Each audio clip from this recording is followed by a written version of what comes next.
O Senhor esteja convosco. Proclamação do Evangelho de Jesus Cristo, segundo João.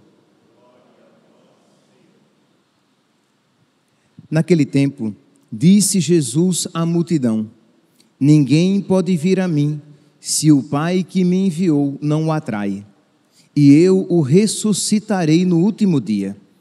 Está escrito nos profetas: todos serão discípulos de Deus. Ora, todo aquele que escutou o Pai e por ele foi instruído, vem a mim. Não que alguém já tenha visto o Pai, só aquele que vem de junto de Deus viu o Pai. Em verdade vos digo, quem crê possui a vida eterna. Eu sou o pão da vida. Os vossos pais comeram o maná no deserto e, no entanto, morreram. Eis aqui o pão que desce do céu. Quem dele comer nunca morrerá. Eu sou o pão vivo descido do céu. Quem comer deste pão viverá eternamente. E o pão que eu darei é a minha carne dada para a vida do mundo. Palavra da salvação.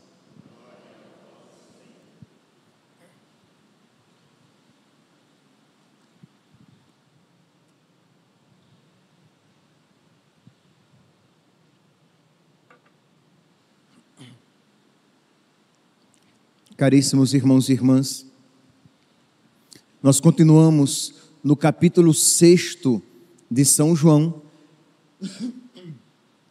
em que ele vem falando que ele é o pão da vida, que ele é aquele que nos alimenta, é aquele que nos dá a vida verdadeira, a sua vida, a vida de Deus, a vida divina, a vida que não passa, a vida imortal, a vida duradoura. E ele vem, desde então, estava nos mostrando que o acesso a essa vida, se dava na aceitação da sua palavra. Quem nele crê tem a vida eterna.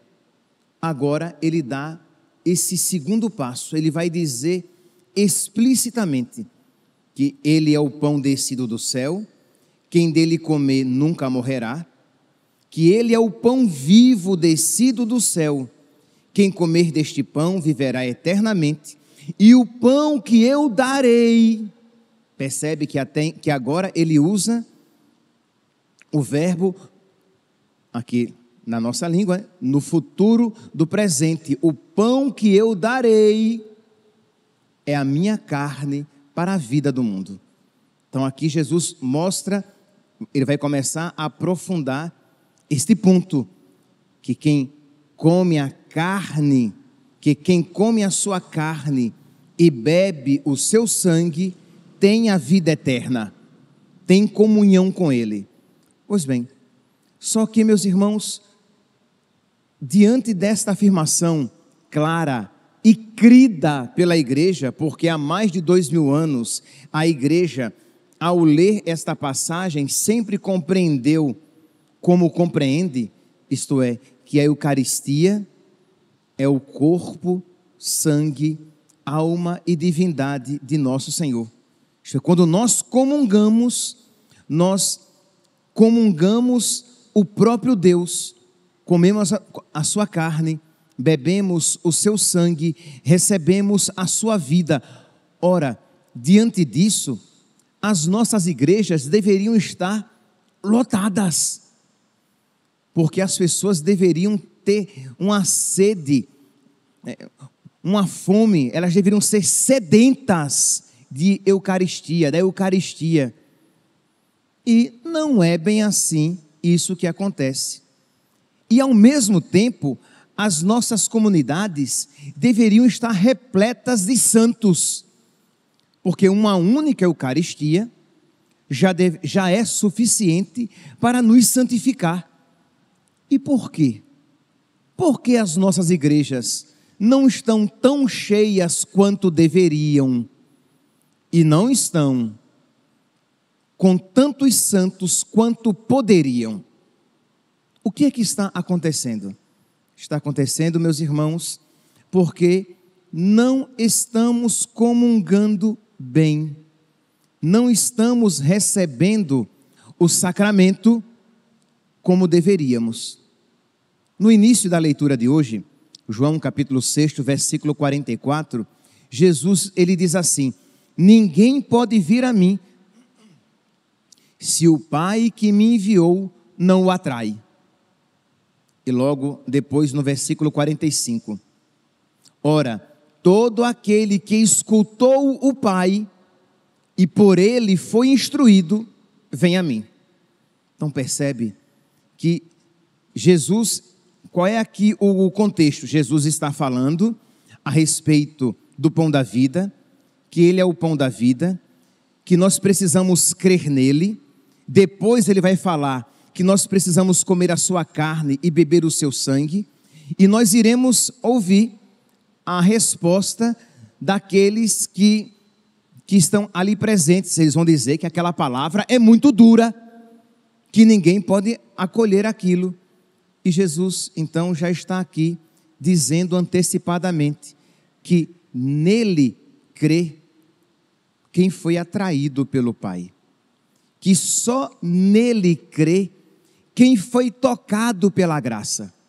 Então nós precisamos primeiramente ser tocados pela graça, ser tocados pelo Pai, para que nós possamos ir ao Filho. Nós precisamos, preste atenção, que isso, por mais que pareça óbvio, é muito negligenciado. Nós precisamos ser tocados pela graça, pelo Pai, para que nós possamos acolher a palavra de Deus e para que nós possamos acolher tudo aquilo que Deus nos ensina e para que nós possamos acolher Deus mesmo. Isto é, Jesus está falando aqui a respeito do pão da vida. Por que é então que as nossas igrejas não estão cheias e não estão cheias de santos? Por quê? Porque não estamos sendo tocados primeiramente pelo Pai. E não estamos sendo tocados pelo Pai por culpa nossa. E não estamos sendo tocados pela graça por culpa nossa. Isto é, como é que as comunhões poderiam ser muito eficazes? Como é que a palavra de Deus poderia ser muito eficaz se nós tivéssemos momentos privilegiados? E, por exemplo, o pós-comunhão é um momento privilegiadíssimo em que nós paramos, silenciamos, entramos no nosso interior, nós nos entramos numa situação, não é de introspecção, mas você mergulha no seu interior, isto é, rezamos. Quando você reza, você suplica a Deus a graça que ilumina a sua inteligência, que convida a sua vontade, que faz com que você veja com mais profundidade as verdades da fé e faz com que você deseje mais ardentemente se configurar a elas e a Ele. Acolher aquelas verdades, viver aquelas verdades e se configurar a Cristo. Então, como não temos rezado como deveríamos, as nossas comunhões são sempre superficiais. A palavra é sempre ouvida, mas vêm as aves do céu e roubam e levam, ou caem num terreno pedregoso, ou cheio de espinho, mas no fim das contas não produz fruto. Por quê? Porque nós não paramos, não silenciamos, não rezamos para que aquela palavra possa dar fruto. Quando Jesus diz que só vai a Ele quem for atraído pelo Pai, é este rezar, é este silenciar na presença de Deus que vai nos atrair, que vai nos arrastar, que vai nos convidar a Cristo, que vai tornar fecundo aquilo que nós ouvimos e aquele que nós recebemos. Por isso que é tão importante fazermos ação de graças, fazermos a oração pós-comunhão. Isto é, você participou da missa, né? Aqui, entenda, a oração, tudo isso que eu vou falar a respeito do pós-comunhão, se aplica também na nossa oração. Mas eu quero aqui dar um valor privilegiado àquela oração que nós deveríamos fazer após comungar. Isto é, imagine, você ouviu a palavra de Deus, você recebeu o corpo, sangue, alma e divindade de nosso Senhor. Então você volta para o seu banco, o padre diz oremos, dá algum aviso, a gente espera que seja bem rápido, dá a bênção, e você procura, quando possível, permanecer em oração, para que aquela palavra ouvida e o sacramento recebido fecundem o seu coração. A medicina, existe uma área da medicina da nutrição, né? Eu não sou médico, vou pegar apenas a ideia, né, que é apresentada. Então existe uma linha que diz assim, que nós não somos o que comemos, mas nós somos aquilo que absorvemos do que comemos. Então você pode até comer, ter uma alimentação muito saudável, tomar muitos suplementos, mas se o seu organismo não consegue absorver, vai tudo para a fossa. Porque embora a alimentação seja saudável, o seu organismo não absorve. Mutatis mutandis, mudando aquilo que deve ser mudado, isso nós podemos aplicar à comunhão. Isto é, você comunga, você recebe a comunhão, você recebe o sacramento, mas você não comunga, você não entra em comunhão, o seu organismo não absorve, porque você recebe superficialmente, você recebe displicentemente, você ouve sem atenção, você volta para o seu banco, espera o padre dar a bênção e você vai embora, de modo que aquela comunhão, ela não foi absorvida pelo seu organismo espiritual. Ela não foi absorvida pela sua alma. Então, nós precisamos aprender a fazer a oração após a comunhão, senão nós não iremos absorver as graças que Deus quer nos conceder em cada comunhão. Por quê? Porque embora haja muitas comunhões, há poucos comungantes. Embora a comunhão seja amplamente oferecida e até mesmo recebida, não é amplamente absorvida. Você não é nutrido. Por quê? Porque Cristo passa pelo seu corpo e pela sua alma sem deixar rastro nenhum. Como um alimento pode passar pelo seu organismo e ter um fim outro que não seja a nutrição do seu corpo. Então precisamos, meus irmãos, aprender a fazer oração pós-comunhão. Isto é, nos deter um pouco, em que ao receber Jesus Cristo na comunhão e tendo ouvido Jesus na liturgia da palavra, pedir a Ele que Ele liberte o seu coração para que você o siga com mais liberdade. Pedir a nosso Senhor a graça de crer mais profundamente na sua presença na Eucaristia e que a palavra proclamada não é palavra humana, mas palavra divina. Então, Senhor, que eu creia, que eu te deseje cada vez mais, que eu rompa cada vez mais com o mundo e me abra cada vez mais para ti, que eu deseje cada vez mais o céu, que eu deseje cada vez mais as coisas celestes. Ajuda-me, Senhor. E aí cada um no seu estado, na sua condição, na condição em que você se encontra, fará a sua oração.